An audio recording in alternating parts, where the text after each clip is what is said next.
En observant bien un cimetière, qu'est-ce que cela t'évoque réellement?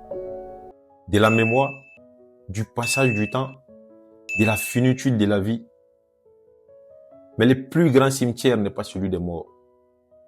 C'est celui des occasions ratées, des opportunités jamais saisies, des mots jamais prononcés, des amitiés jamais créées, des rêves, des talents et des vies qui auraient pu être différentes si certaines personnes avaient osé parler, osé se lancer, osé agir. Et très souvent, la timidité se trouve la cause racine de tous ces moments regrettables, jamais vécus. Si aujourd'hui, ta timidité te bloque toujours, reste jusqu'à la fin de la vidéo, car je vais te délivrer 5 méthodes, 5 techniques concrètes qui te permettront de changer littéralement ta trajectoire sociale. Let's go. Comme on l'avait défini dans la précédente vidéo, la timidité est la peur du regard des autres, de leur jugement. Donc lutter contre cette timidité passe par la compréhension de leur manière de juger, de leurs critères d'évaluation. Et les physiques, ta posture, ton regard, tes habillements sont autant d'éléments importants qui te permettent de t'imposer dans tes rapports relationnels, aussi bien personnellement que professionnellement. Tu as sûrement dû vivre, ne serait-ce qu'une fois au moins dans ta vie, lors d'une fête ou d'un événement, où tu n'étais pas au prime de ton look et que devant des gens beaucoup plus habillés, tu t'es senti ridicule, beaucoup moins confiant, plus timide, juste à cause des vêtements que tu avais enfilés. Et qu'à l'inverse, quand tu es bien habillé, en bonne forme physique, tu te surprends à aborder des inconnus, à avoir une certaine audace, bref, à réussir des choses qui habituellement te sont quasiment impossibles. Parce que c'est vrai, et on ne le dira jamais assez, l'apparence compte.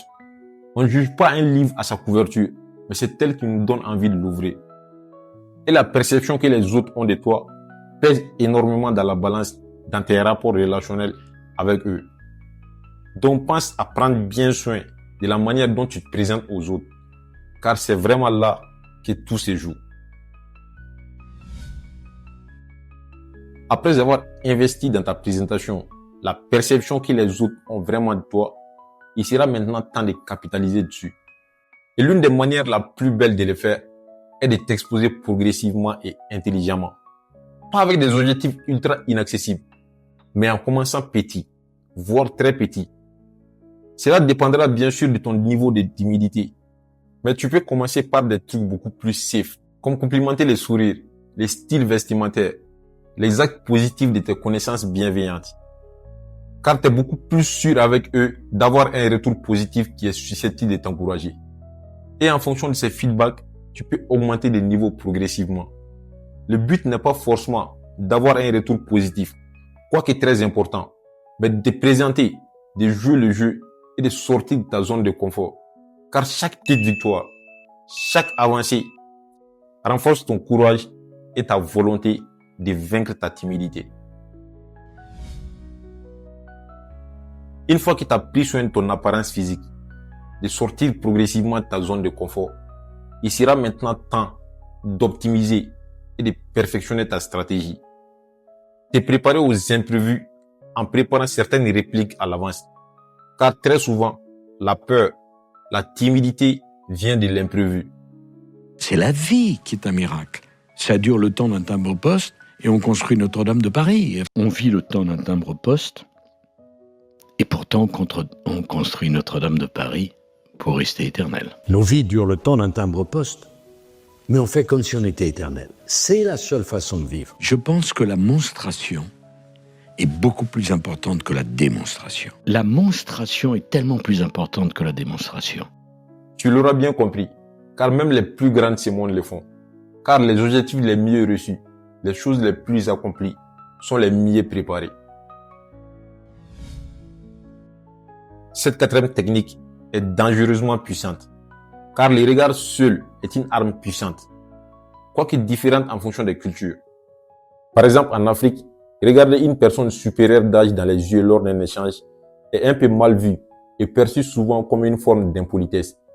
Un peu contrairement à l'Occident, où cela est perçu comme une forme d'intérêt de la qualité de l'échange. Mais au XXIe siècle, peu importe la géographie à laquelle tu y résides, savoir regarder dans les yeux lors d'un échange est certes un atout, plus particulièrement dans les milieux professionnels. Et quand ce regard est accompagné d'une certaine forme de silence, il devient beaucoup plus impactant. Car le silence, quand il est maîtrisé, quand il est contrôlé, contrairement à ce qui est communément véhiculé, est plus éloquent que n'importe quel discours. Si tu es donc timide à l'idée de t'exprimer devant les gens, en fin de compte, ce n'est pas si grave que ça. Profites-en pour développer l'écoute active, qui est quant à elle très rare de nos jours. Car la majorité des gens veulent parler, mais ne trouvent pas d'oreilles attentives pour les écouter. Sois donc ces oreilles attentives, et tu verras que tu surprendras à développer une personnalité magnétique qui te permettra également de vaincre ta timidité. Car dans les bruits ambiants de ce monde actuel où tout le monde est en train de se la raconter, tu apprendras une vérité brute. La capacité de trop parler est certes un atout, mais celle de savoir fermer sa gueule est inestimable.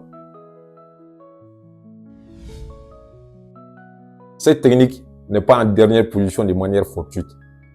C'est très important de la conscientiser, car elle te permettra d'avoir une certaine dose d'humilité, de bien fixer le ciel en ayant les pieds sur terre. Car on ne va pas se mentir, tu vas faire des erreurs. Tu en feras d'ailleurs plein d'erreurs. Car quiconque ne se plante jamais n'a aucune chance de pousser. Même les personnes les plus extraverties, les plus grands orateurs, les plus grands success stories de ce monde font quotidiennement et très régulièrement des erreurs. Et contre-intuitivement, c'est peut-être ça qui fait les secrets de leur progression. Donc retiens bien ceci, il sera toujours plus intéressant de progresser imparfaitement que de rester sans rien faire. Et dis-moi en commentaire laquelle de ces 5 techniques te semble être la plus pertinente. Et si la vidéo t'a plu, n'oublie pas de lâcher un pouce bleu, de t'abonner et d'activer la cloche de notification. Let's go!